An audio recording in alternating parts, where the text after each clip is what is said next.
Hello and welcome everybody, this is Heflamoke here, casting with Mr. GrandisV. You are watching, and maybe just listening to the Hitbox Challenger Series, sponsored by Razer. We have LemonDogs versus YellowSub. It's a $5,000 prize pool reward tournament, but of course the $5,000 they are gonna be split for each and every series we have. All the games are best of 3, we have about 16 games that will be played. If you win the game, you can choose your next opponent. Of course, teams, well, very likely choose the weakest enemy. LemonDogs yesterday, they won against London Conspiracy. It was more or less a bit of a revenge. We had also some DDoS issues that, well, they led to an unfortunate load whatsoever. They still had a very nice game 1, which is, by the way, very worth to watch, so go there to YouTube HeflaTV.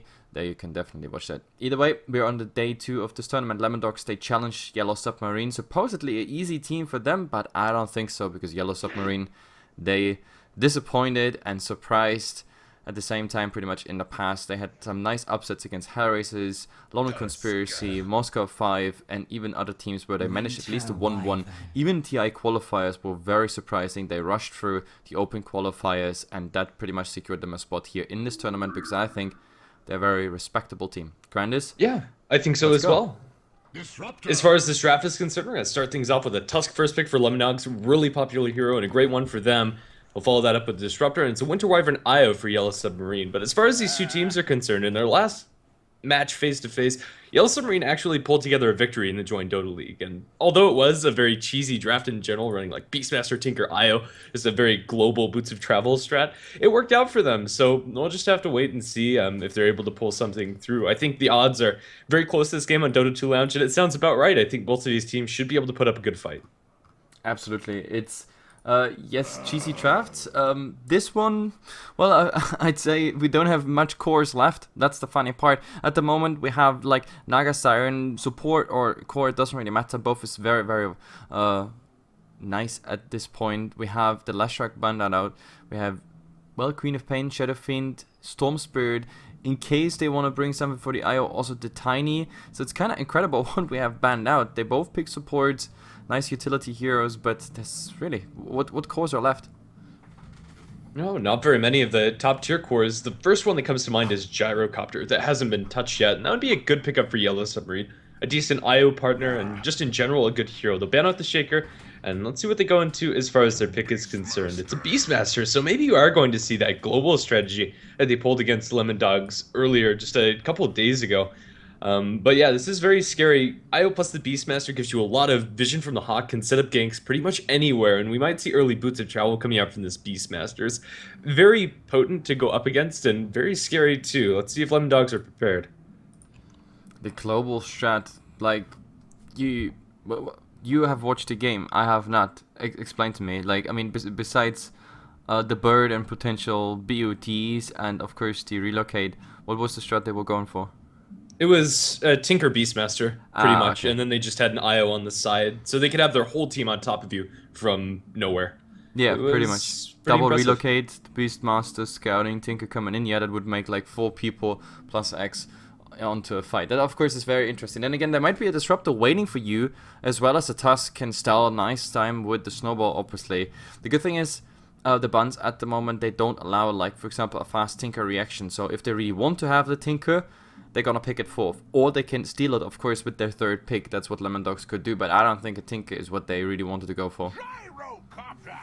It's gonna be a Gyrocopter for LemonDogs instead. Would have fit nicely for YellowSub, but in general is just that good of a hero, where he can pretty much sneak his way into any draft and still accomplish something good early for the aggression that you can get with Rocket Barrage, a lot of damage there, and he scales incredibly as the game goes later. I think LemonDogs will be happy with just getting a standard pick.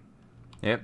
I mean, Gyrocopter, I'm surprised, like, so many calls are already out, and both teams were, like, at least halfway through focusing it, but the Gyrocopter was not amongst them, which is a very potent hero. Or maybe it's just us being completely spoiled by the Chinese tournaments lately, that, like, Leshrac, Queen of Pain, Gyrocopter are just first ban, first pick material alongside with Tusk and Undying. I'm so surprised the Undying doesn't find into the game yet. The Tusk, that is already a surprise that would never happen in Chinese Dota. We get a Clinks instead by YellowSub. We had yesterday already a Clinks attempt. Yeah, Klinks is starting to pop up every once in a while, and I think he's one of those heroes that in the right hands can do a lot of work. It's another hero that, although he's not going to be directly a global presence, is still going to be very threatening. If Yellow Submarine get map control, there's so many different ways that they can abuse that, between the Invis Clinks roaming around inside the woods, assassinating heroes like the Disruptor or the Tusk even, especially once that Orchid comes out, and then you have the Beastmaster IO to offer that extra bit of vision and relocate. Pretty much anybody that Clink scouts out should end up dying if you have level 6 up for the IO. It's scary. Yeah.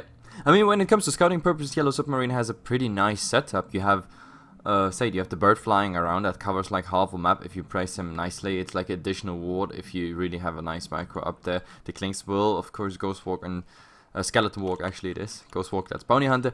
He will Skeleton Walk around the map and maybe find that target, where on top of all of that, there might be the IO coming in, the relocate, and then the Beastmaster might be, for example, the IO partner right there, at least for those little ganks. Then you hold them in place, you have the roar, and the Clinks is going to town. Yesterday we saw the Clinks, what happens when the Clinks has level 4 searing arrows, as well as a Desolator, which of course is nicely synergizing. It's just ridiculous how much damage it is. You can, I think he he two-shotted a Dazzle and three-shotted the Wisp yesterday in the game we saw. So yeah, that's how potent a Clinks can be. And this was without any additional damage items, just straight up Desolator. Yeah, it's very threatening, and he melts towers just as quickly too. LemonDogs can go ahead and pick up the Enigma here. It's going to be a fairly secure pick in the sense that Io and Winter Wyvern are not supports that can roam and punish the Enigma inside the jungle. So in that way, I like it. It's going to give LemonDogs a good amount of team fighting presence, and if you can ever get away with the Enigma jungle, it's usually pretty good to get that extra bit of gold and experience advantage early on. Yeah, the Enigma, well, it's a hero that kind of submerged in this meta, just because the real junglers are completely out. Even the Sand Kings at the moment, they are not like the Sand Kings. Oh, okay, I'm just getting level 2, you know, or maybe even level 3, then I dive the jungle. Sometimes, yes, we see that, but only when there's properly space created. Like, this meta is so much about having aggressive heroes in the lane, just securing that lane stage. I think we never had a meta before that was so much about laning. So the jungle is kind of abandoned. We rarely see anything that really utilizes the jungle. The Enigma, of course, will have that, and we have to see how early, how fast Enigma comes into the lane, trying to gank with Malefice, something like that, or maybe even go for a push. Or if she's really like a old traditional 214 jungler, then how fast can she come up with BKB, with Blink Dagger, with Mech, like the three options pretty much for Enigma.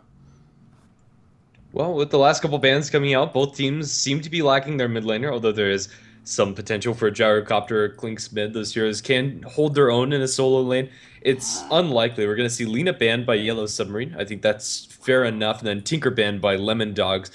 At this point, I don't really know what we're going to see in the mid from either of these teams. Hopefully it's something a little bit peculiar and interesting. Yep. I mean, a second core for Yellow Submarine is definitely something we need to. The question is like, the magical cores are all out, like Alina, Alashrak, Queen of Pain, and Storm is not an option, so it has to be something that they, on the one hand, don't expect, on the other hand, it has to be heavy. You can't really play the Clinks in the mid, I think, but then again, what would LemonDogs pick? In theory, you could probably pack that Clinks in the mid, and go for something like a PL in the safe lane if you want to be really, really greedy. But then again, I don't think Yellow Submarine is going to be that greedy, Grandis. Yeah, neither do I. I really don't know what this last pick is going to be for them. However, since the tried and true heroes have been banned, it's really just up to them. They have a lot of single target physical damage, but they're going to get the Ember Spirit here. That's a reasonable pick. If Ember Spirit's lane is going to be terrible, there is that chance to have them rotate their lanes around, but Ember Spirit will give them a lot of AoE damage as the game scales later. Yeah, I was actually saying maybe we're gonna see some strength hero pretty much coming back into the game, like a Slaughter. It wouldn't actually be so bad, like a Desolator Clinks plus a Slaughter amplified damage that is pretty much nullifying every single thing on Roshan and of course on enemy heroes. It would be quite sick. If he finds the initiation, it's more about, you know, his crush and the Clinks doing the damage than him actually becoming a crazy carrier. Then again, is that something you really want to put into the safe lane? That's the question mark. We got an Ember Spirit, of course. That means also a hero that is very mobile, which means he might slip out before a Black Hole comes. He might slip out before the snowball's actually reaching him, and the snowball might actually end up under the tower without an Ember Spirit anywhere close. So that's a good thing. Then again, he's very allergic to silences. So the Disruptor, Yeah. that's The gonna be lockdown that they interesting. have before this puck pick is very ultimate centric from the Disruptor and the Enigma. But now that they have the puck, things get a little bit easier for dealing with this Ember Spirit. In lane, the Ember Spirit's going to suffer a little bit to the puck just with the range advantage that puck brings. But in general, I quite like Lemon Submarine's lineup if they can get these lanes to work at least semi-decently for themselves. And that's going to rely a little bit on the Winter Wyvern stacking up. Although they don't have the greatest hero to benefit from the stacks, the Beastmaster can clear those out. And with a little bit of help, the IO, that's pretty reliable and just good defensive rotations from YellowSub supports. They can't really get kills onto the puck. He's incredibly elusive, and the same with the Tusk to a lesser extent. So, yeah, we'll just have to wait and see. It's an interesting draft coming out from YellowSub. A lot of potential coming out from them, but it's harder to execute, in my opinion, than LemonDogs. That's true. And I just talked about the silence and the Ember Spirit, that he's kind of allergic against silences, and with the puck waning rift, of course, we have a second source. So we have how many stuns with the gyrocopter, which is of course not really considered like an instant stun. It's more or less like the on target rocket. But if you take it in, that's Malefice, Snowball, as well as the rocket for stun. Another disable CC holding people in place would be, of course, the Dream Coil. We have the Glimpse, which is a very, very potent spell. On top of that, big fat ultimate is of course the Black Hole, and yeah, 2 silences. So when it comes to disable, yeah, LemonDogs, they're pretty much packed. On the other side, of course, Winter's Curse. We have the Roar, but there it kind of stops. The chains that are kind of spammable, of course, by the Ember, but that's it. Klinks doesn't have anything offered. But oh, I think before we get to the introduction, we already have a goal here on the park, but yeah, the orb forward, that should just do the trick, and I think now everybody knows where they are. Let's just introduce them really fast. Yeah, quickly, on the LemonDog side, they're on the Dire. Eris Loco is going to be playing on the Disruptor support. He'll be supporting Jolam on the Gyrocopter. They'll throw Steph Style onto the Enigma. Puck's going to be played by the stand-in, and off lane, it's going to be tusked by Curly. The stand-in, the poor stand-in also has a name. It's Watsam Helst. I will leave that one to you. It sounds very German. So we have Barash on the Ember Spirit. We have Kant. I think that is like Kant, as in like the Russian thing, and I don't mean the English Kant. Anyway, so it's Kant. On the IO we have Miroshka on Klinks. We have Notik playing on Nochik. No, wait, I think they're Ukrainian. So it's Notik on the Winter Wyvern, and we have Gedrox playing the Beastmaster. And I'm so glad I learned Russian in school.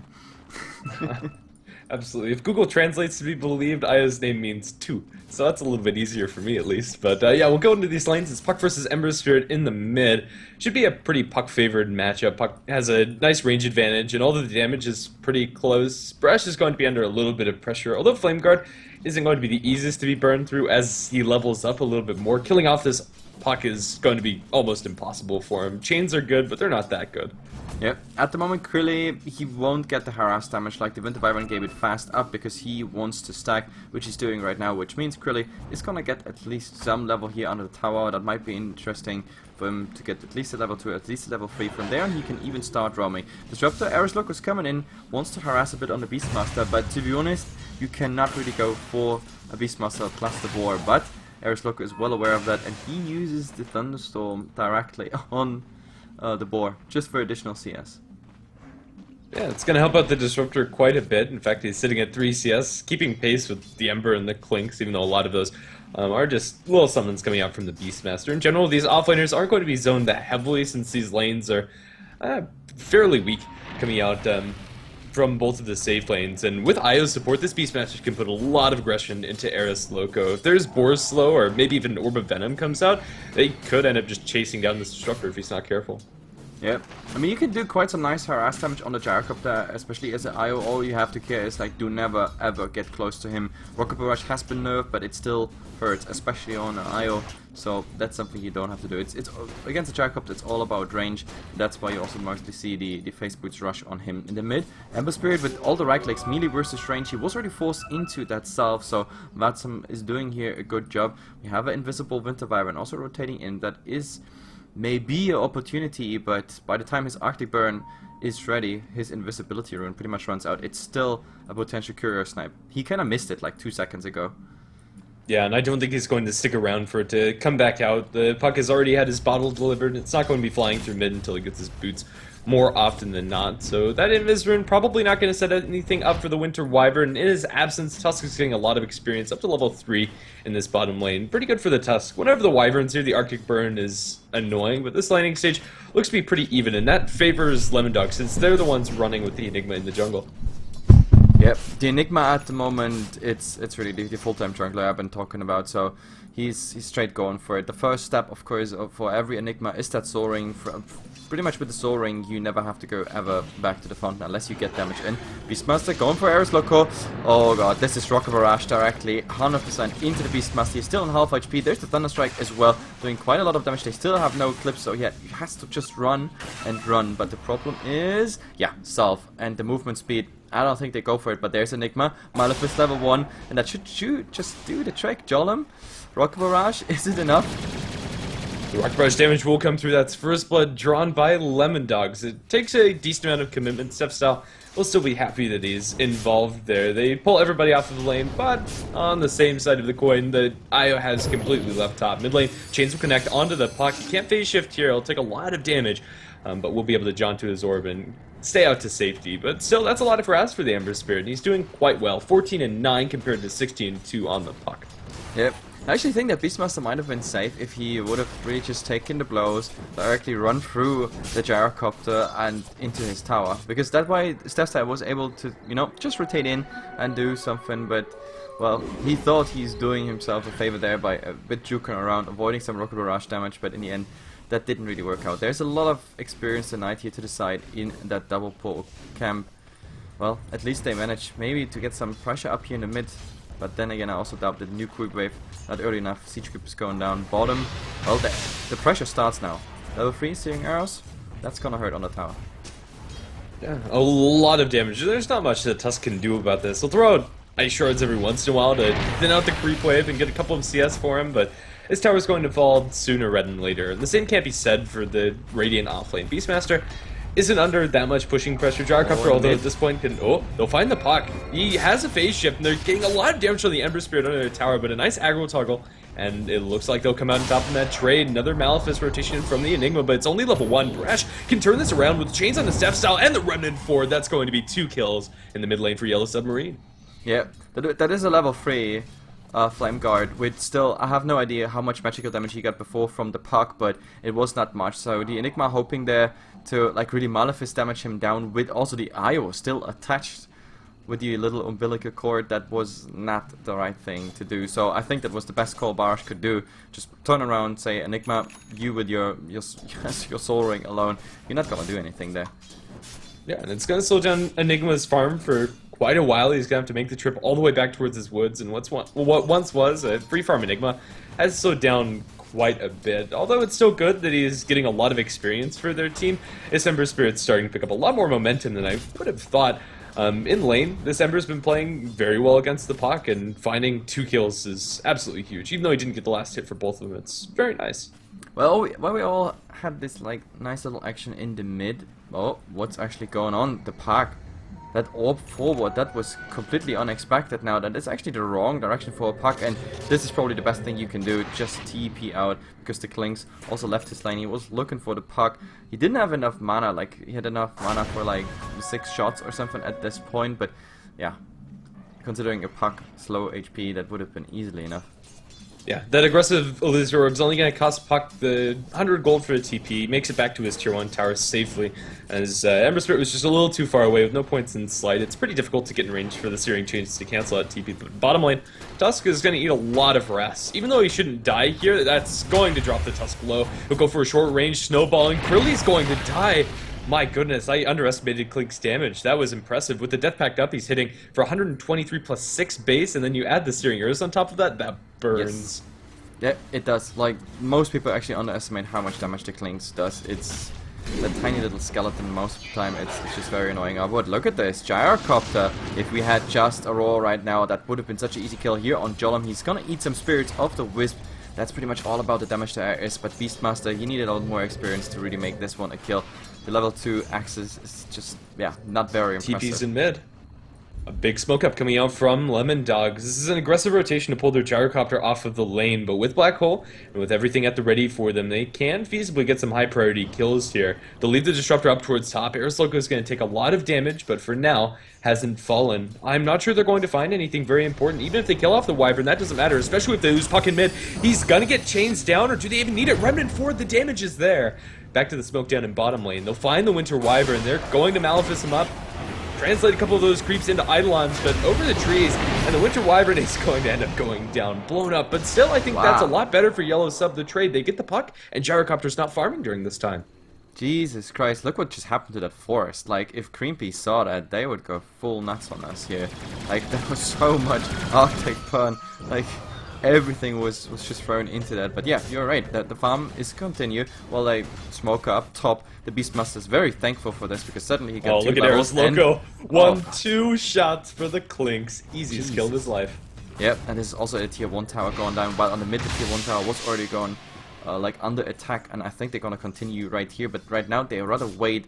The IO is on the sidelines, also a nice ward there, establishing some vision around the jungle. Rocket Barrage on the poor Beastmaster. He's going to eat all of that damage away from the creep wave. It'll scare the retreat of the other heroes, but at least it's something in trade for that tier 1 for LemonDogs. Yeah, I mean, they got the tower, so that's fine, but oh, in the mid, there's something going on. The puck again here on the run. Now he's slowed. He has nothing he can do, absolutely nothing at this point. Everything was on cooldown, so the Ember is just gonna snack him away. But also top, they find the Clings. There's the Dust Up, Malefice stun. He can try to get denied by those creeps, but I kinda doubt that. There's just everything in the kitchen sink being thrown at him. That's going to work out very nicely for LemonDogs. Suddenly the Gyrocopter's at the top of the net worth chart after a couple of good kills for Jom. It's going to make up for the fact that he has lost a little bit of farming time. In mid lane, however, they'll be able to continue this push and take down a tier 1 tower with the Ember Spirit and everybody else in tow. Brash has been playing very well in this Ember, in the laning stage especially. This is where Ember Spirit usually suffers quite a bit, but now he's going to start accessing a very dangerous mid game. His damage output is pretty insane at the moment. He's going to have his completed drums and be well on his way towards Battle Fury. TP up top by the Clinks. Let's see if that's going to make anything happen. Well, he just died there, and he also shows in lane, so this is not going to be a surprise to LemonDogs. They know exactly where he is. I think he just wants to farm right here. He's pretty much on the way for his third... Oh! Inside the Radiant Woods, Curly's going to bump into an IO illusion, snowballs into it, but nothing more. Okay, nice little distraction. I didn't even see that one, but yeah, what I wanted to say is like the Clinks is pretty much on the way for his first Mithril Hammer if he really goes for Desolator right here. And we have to see, in theory, they could go for a nice gank here. We have a Black Hole, we have the Gyrocopter for a Clinks, that's more than enough. Rocket Barrage, and even the cooldown, all you have to do is hold the Clinks a bit in place. Winter Wyvern, however, has the Winter's Curse, which is of course the perfect tool, for example, against Black Hole, unless you're yourself in there. LemonDogs, although they're getting a good amount of farm on this Gyrocopter, the rest of your heroes aren't really keeping up. Especially the puck is so very far away from having his blink. Looks like he wanted to go for power treads first, but at face value, he's so far behind where the Ember Spirit is sitting. Barash has his phase drums and is already sitting on almost enough gold to pick up one of the rings towards his B Fury. The good news for LemonDogs is they'll be able to take yet another tier 1 tower up in top lane, but YellowSub are not without the ability to contest this. With the 3 points up into the Splinter Blast. It's a lot of counter push, and sustain coming out from the Arcane Boots of the Winter Wyvern. It's going to make this difficult. Absolutely. I mean, again, the game is relatively slow. I mean, usually we have a lot more action around the lines, but maybe in the mid this is going to be something here. Task. Walrus punches the opener, the Snowball is the second one, but he has a Remnant, which he's using right now. There might be actually Silence. Yes, the Silence is coming, and wow, that puck actually has to be careful. The chains connecting, and oh, it's absolutely enough, especially with that roar. Now the axe is flying after Krilly, and actually, the axes did not hit, but Barsh just did the rest. Top, we also had a nice little fight that was only the Winter Wyvern, and they lost the Gyrocopter in the trade there. So this was horrible for LemonDogs here in 2 lanes. That was a pleasure to watch. The Ember Spirit's been playing very well, and that turnaround on the gank shouldn't be happening. That was LemonDog's hope to put a dent into Barish, but he's just not going to be moved at all. And now the Clinks, after that Gyrocopter kill, is going to be working towards the Desolator, it seems, has 1 Mithril Hammer, and things are looking pretty scary for LemonDogs. The Gyrocopter is getting a good amount of farm, but it's not near enough to keep him alive inside these fights. He drops so quickly, even with 16 armor, since he has the complete helm and the Aquila. It doesn't really matter. The Clinks is still going to be dishing. Yep. Looking also at the advantage Yellow Submarine has at this point, it's 4,000 and still climbing. The Clinks with that engagement top, he finished his first mithril. The second one is pretty much 800 gold away, and then it's only the recipe, which is not much for a Desolator. And after that, I have no idea what's really happening. He can go for the Gyrocopter alone. He can go for Step Style easily if the Malefice, for example, is on cooldown. The Puck after Phase Shift is an easy free shot, pretty much. Krilly, well, he can save himself for a while, at least in the Snowball. Eris Loco, also not safe. So this Clinks can pretty much really choose LemonDogs from a silver plate, and it's only the little CC tools LemonDogs has to somehow prevent this. Yeah, and the nice thing about the Clinks roaming in the enemy side is he doesn't even have to rely on himself. With a relocate in from the Beastmaster especially, a roar connecting onto any of these targets is a death sentence, and if anybody tries to back them up, they're not necessarily safe either. Even though Clinks has no survivability items outside of the power treads, whenever he eats one of these big creeps, he's sitting on 1,300 to 1,400 HP, depending on what his treads are on. And oh, Eris Loco going to drop a ward, but this Disruptor has some backup here. Clinks, they have a relocate, and they have heroes coming in from the side. Ember Spirit's going to catch eyes on the Step Style. Step Style is going to be chains down. They have a black hole, but they can't get it off. They'll throw him inside the Snowball. That's going to buy a little bit more time with the silence on the Brash.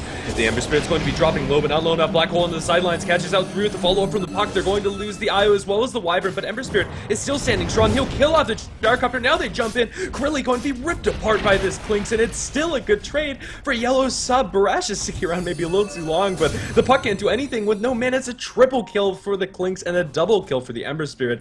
All said and done, it's a 5-man wipe, and all they lose is the offlaner and the 2 supports. Yeah, and that was even a good play by LemonDogs. Like, the black hole was high value. Even the static storm was pretty nice, I have to say. Like, it instantly zoned them out, but what they did not manage is getting the Ember, and then on the way chasing that Ember, they lost so much. So he's almost full HP just by using the bottle, and Yellow Submarine's taking here a really good fight. This is, I think, the Desolator for the Clinks, and not just that, he also has still 800 gold right on top of that. So if he really goes full YOLO on the damage item, this is gonna be Loco, Christmas. Winter's Curse straight under the Disruptor, and these supports are going to take him down by themselves. They don't even need the Ember and the Clinks. And Clinks is stalking the Gyrocopter. And Mapopska with this Desolator can do a lot of damage. They'll drop a Cold Embrace over onto the Winter Wyvern, but focusing on Jolem, this Gyrocopter's dropping low. Io will tether over to the sidelines, but will go down just the same. Roar over onto Krilly. The Tusk can't survive much longer. Clinks will go for the Soul Ring, and the Ghostwalk dies to the range creep, but it doesn't matter. Everybody else has fallen. It's still a good trade for YellowSub, beyond godlike for this Ember Spirit. An impressive show of force. That was pretty hilarious, actually, that the Clinks died, because he used Soul Ring just to get into Skeleton Walk and run away, and then he got killed afterwards from a range creep projectile.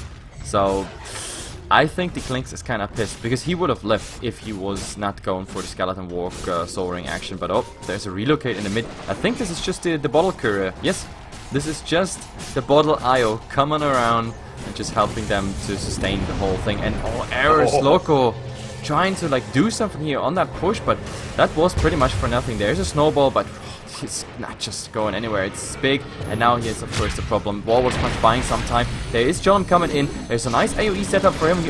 All he has to do is drop the column, but he's not really doing at this point. Now there it is, but the slow is probably not even coming through. It's just hitting on Barrage once, but he has the Remnant. Could use it if he wants to. The Spirits of the Eye are doing so much damage at the moment. Is he tethering out here? They're really trying to grab something, but LemonDogs, that was not really successful. Only the Beastmaster on the way out. Yeah. If it weren't for the tier 2 tower going down, they'll be pretty happy with that chain, but oh my goodness, the chains onto 2, that Steps out, and the Disruptor down, even with the Static Storm being dropped on this Ember Spirit. The Ember Spirit really can't be stopped. He's not going to go for the Battle Fury that I was talking about earlier, but instead of Manta style, once he has Manta, LemonDogs have absolutely no tools in their disposal that can stop this man. He has so much damage, even without any proper damage items, just with the amount of experiences that he's gotten. Yep, and this is heading towards 10k, maybe even 11, 12k advantage at the moment for Yellow Submarines. We're talking about a 16-minute games, and you know the stats I've always been talking about. Like, I mean, a 15k above 15k at 30 minutes is like a 90% win already. I think by stats, like at 15 minutes, if you have like such a similar one, they're not as high. But well, they go for Roshan, and now there is the chance to actually do something. There is a Sigil flying out that will scout the whole thing as well as the ice shots, but they're already done with the Roshan.